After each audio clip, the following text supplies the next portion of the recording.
ज्ञानवापी मस्जिद मामले को लेकर हिंदू और मुसलमानों की तरफ से अदालतों में लड़ी जा रही लड़ाई के बीच मथुरा में कृष्ण जन्मभूमि मंदिर का मामला भी गरमाने लगा है। मथुरा के श्री कृष्ण जन्मभूमि शाही ईदगाह मस्जिद मसले के मामले में एक निचली अदालत ने उस पिटीशन को एक्सेप्ट कर लिया है जिसमें शाही ईदगाह मस्जिद को हटाने की मांग करी गई थी। याचिका में कहा गया है कि यह मस्जिद कृष्ण जन्मभूमि पर बनी है। वहीं दूसरी तरफ महाराष्ट्र के औरंगाबाद में औरंगजेब के मकबरे को अब तूल दिया जा रहा है। राज ठाकरे ने कहा है कि इसे तबाह कर देना चाहिए।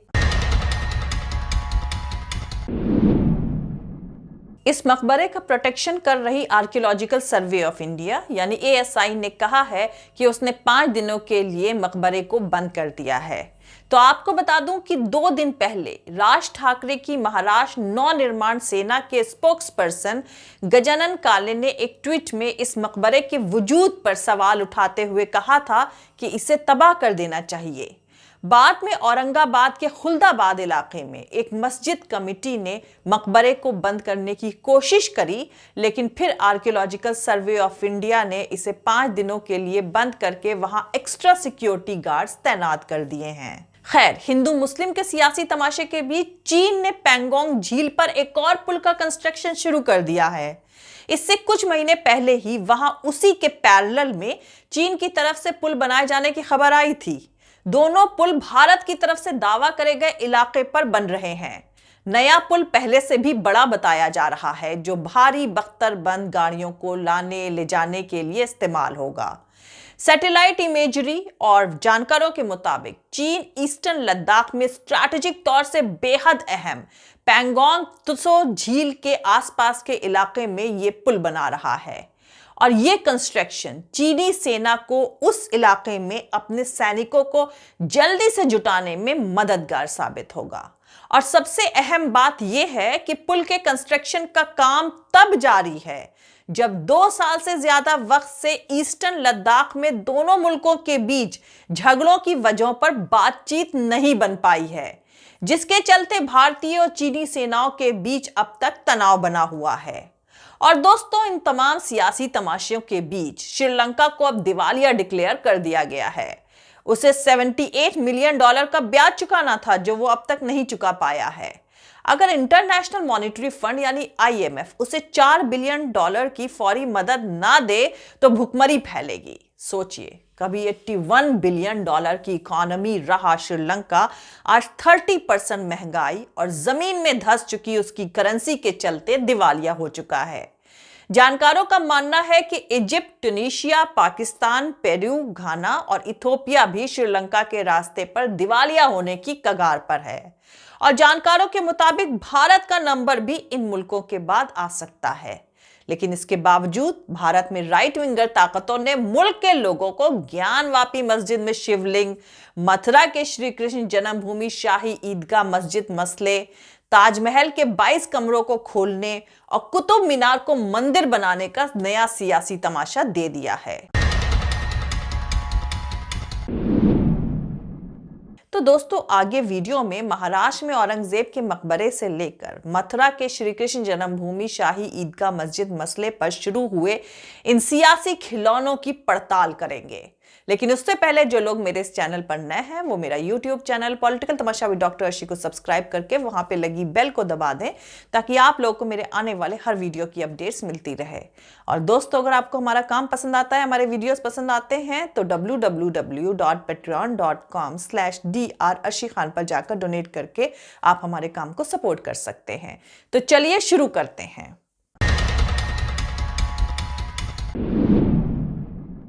तो दोस्तों, पहले मथुरा की शाही ईदगाह मस्जिद के बारे में बात कर लेते हैं।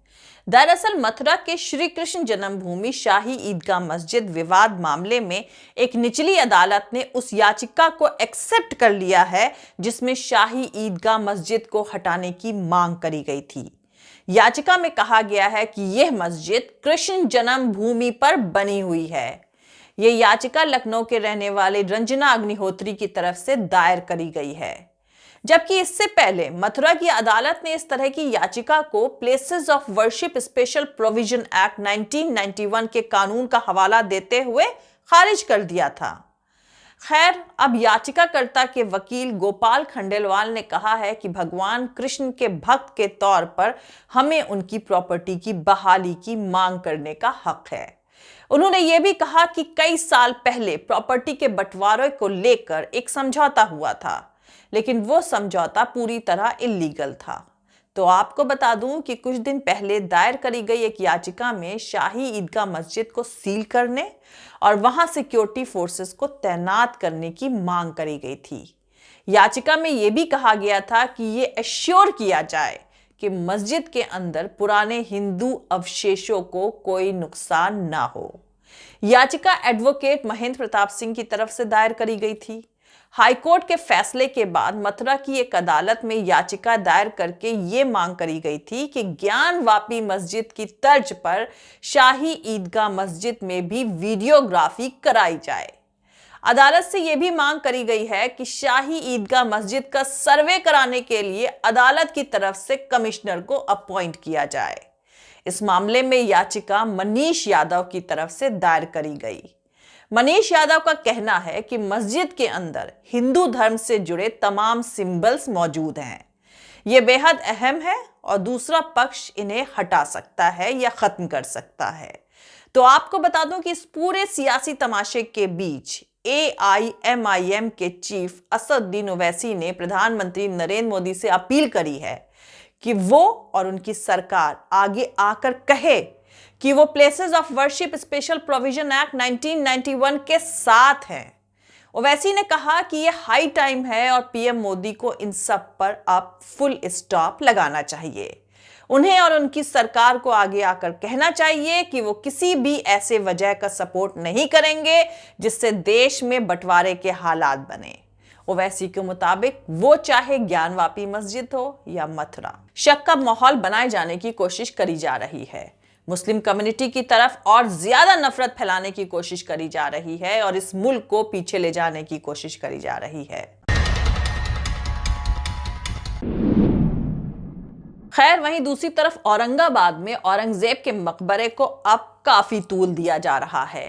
राज ठाकरे के संगठन मनसे ने कहा है कि इसे तबाह कर देना चाहिए, जिसके बाद महाराष्ट्र के औरंगाबाद में मौजूद औरंगजेब के मकबरे को आर्कियोलॉजिकल सर्वे ऑफ इंडिया ने 5 दिनों के लिए बंद कर दिया है। वैसे इससे कुछ दिनों पहले ऑल इंडिया मजलिस इत्तेहादुल मुस्लिमीन AIMIM के विधायक अकबरुद्दीन ओवैसी ने औरंगजेब की मजार का दौरा किया था, जिसके बाद काफी विवाद हुआ था।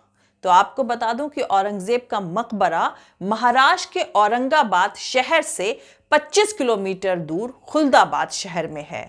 औरंगजेब की कब्र पर जाने से पहले जूते चप्पल उतारने पड़ते हैं। औरंगजेब का मकबरा बहुत ही सरलता से बनाया गया है। यह सिर्फ मिट्टी का बना हुआ है। मकबरे पर एक सिंपल सी सफेद चादर ढकी हुई है और कब्र के ऊपर एक पौधा लगाया गया है। दरअसल औरंगजेब ने खुद कहा था कि उनका मकबरा बहुत सादा होना चाहिए और वो सब्जे के पौधे से ढका होना चाहिए और इसके ऊपर छत भी नहीं होनी चाहिए। इस मकबरे के पास एक पत्थर लगा हुआ है जिस पर शहंशाह औरंगजेब का पूरा नाम अब्दुल मुजफ्फर मोयुद्दीन औरंगजेब आलमगीर लिखा हुआ है। औरंगजेब की पैदाइश साल 1618 में हुई थी और उनका इंतकाल 1707 में हुआ था। तो आपको बता दूं कि औरंगजेब की मौत साल 1707 में महाराष्ट्र के अहमदनगर में हुई थी और उनकी डेड बॉडी को खुलदाबाद लाया गया था। औरंगजेब ने अपनी वसीयत में लिखा था कि मौत के बाद उन्हें उनके गुरु सूफी संत सैयद जैनुद्दीन के पास ही दफनाया जाए। इतिहासकारों के मुताबिक औरंगजेब ने एक वसीयत की थी जिसमें साफ उन्होंने लिखा था कि वो ख्वाजा सैयद जैनुद्दीन को अपना पीर मानते हैं, जबकि जैनुद्दीन औरंगजेब से बहुत पहले ही दुनिया को अलविदा कह चुके थे। वहीं औरंगजेब ने अपनी वसीयत में यह भी लिखा था कि जितना पैसा उन्होंने अपनी मेहनत से कमाया है सिर्फ उससे ही उनका मकबरा बनाया जाए। औरंगजेब अपनी निजी खर्च के लिए टोपियां सिला करते थे। उन्होंने अपने हाथ से कुरान शरीफ भी लिखी। औरंगजेब की मौत के बाद उनके बेटे आजम शाह ने खुलदाबाद में उनके मकबरे का कंस्ट्रक्शन कराया था। औरंगजेब की ख्वाहिश के मुताबिक ही उन्हें एक बेहद सादे मकबरे में सैयद जैनुद्दीन सिराज के पास दफन किया गया है। और अब आर्कियोलॉजिकल सर्वे ऑफ इंडिया ने महाराष्ट्र में इस मकबरे को 5 दिनों के लिए बंद कर दिया है। इलाके की मस्जिद समिति ने भी इस जगह पर ताला लगाने की कोशिश करी थी जब राज ठाकरे की महाराष्ट्र नवनिर्माण सेना के स्पोक्सपर्सन गजानन काले ने एक ट्वीट में इस मकबरे के वजूद पर सवाल उठाते हुए इसे खत्म करने की बात कही थी। खैर, अब वहां सिक्योरिटी बढ़ा दी गई है, पर अहम बात यह है कि अकबरुद्दीन ओवैसी की इस महीने की शुरुआत में मकबरे पर जाने से महाराष्ट्र में सत्तारूढ़ शिवसेना के साथ साथ राज ठाकरे की अगुवाई वाली महाराष्ट्र नवनिर्माण सेना ने भी इसे क्रिटिसाइज किया था। और अकबरुद्दीन ओवैसी के मकबरे पर जाने के कुछ दिनों बाद एनसीपी के चीफ शरद पवार ने कहा था कि क्या इस तरह के काम का मकसद महाराष्ट्र में एक नया झगड़ा पैदा करना है जिस जगह पर अभी अमन कायम है। वैसे दोस्तों, कुछ दिनों पहले राहुल गांधी ने इंडियन इकोनॉमी के मौजूदा हालात को श्रीलंका की तरह बताया है। इसे लेकर उन्होंने मोदी सरकार पर निशाना साधते हुए ट्विटर पर कई ग्राफ्स की मदद से मोदी सरकार को कटघरे में खड़ा किया है। राहुल गांधी ने अपने ट्वीट में लिखा कि लोगों को भटकाने से हकीकत नहीं बदल जाएगी। भारत बहुत कुछ श्रीलंका जैसा दिखता है। अपने इस ट्वीट में राहुल गांधी ने 3 बेस पर, जैसे बेरोजगारी, पेट्रोल के दाम और हिंदू मुस्लिम यानी कम्युनल वायलेंस पर भारत की बराबरी श्रीलंका से करी है। तो दोस्तों, ज्ञानवापी मस्जिद में शिवलिंग से लेकर मथुरा के श्री कृष्ण जन्मभूमि शाही ईदगाह मस्जिद मसले तक और ताजमहल के 22 कमरों को खोलने से लेकर कुतुब मीनार को मंदिर बनाने तक, महाराष्ट्र में औरंगजेब के मकबरे से लेकर के सारे सियासी तमाशे का पूरा जवाब बहुत कम वर्ड्स में राहुल गांधी के ट्वीट में मौजूद है। वैसे फिर भी आपको बता दूं कि ज्यादातर जानकारों का मानना है कि भारत की इकोनॉमी यानी अर्थव्यवस्था सितंबर से भयानक मंदी में डूबने वाली है। हालात तो श्रीलंका से भी ज्यादा खराब होंगे, ये तय माना जा रहा है। भारत का फॉरेन करेंसी भंडार फिलहाल $600 बिलियन के नीचे है। इसमें सितंबर तक बढ़ोतरी की कोई उम्मीद नजर नहीं आ रही है और इसी सितंबर में भारत को $256 बिलियन का विदेशी कर्ज भी चुकाना है। फिर कितने बचेंगे ये आप खुद गिनती लगा लीजिए। और हाँ दोस्तों, उनको मस्जिद मकबरे के नीचे खोदने का तमाशा करने दें। मिलते हैं अगले वीडियो में। जय हिंद, सत्यमेव जयते, अल्लाह हाफिज। दोस्तों, हमारा पूरा वीडियो और दूसरे और वीडियोस देखने के लिए हमारा YouTube channel political Tamasha with doctor Arshi को सब्सक्राइब करके वहां पे लगी बेल आइकॉन को जरूर दबा दें ताकि आपको हमारे आने वाले हर वीडियो की अपडेट्स मिलती रहे। और दोस्तों, अगर आपको हमारा काम पसंद आता है, हमारे वीडियोस पसंद आते हैं तो www.patreon.com/dr अर्शी खान पर जाकर डोनेट करके आप हमारे काम को सपोर्ट कर सकते हैं। दोस्तों, अगर आपको हमारा वीडियो पसंद आता है तो लाइक और शेयर करना हरगिज नहीं भूलें। आप हमें फॉलो भी कर सकते हैं हमारे ट्विटर, इंस्टाग्राम और फेसबुक पेज पर। मेरा ट्विटर हैंडल है @arshi_aziz khan। Thank you. मिलते हैं अगले वीडियो में।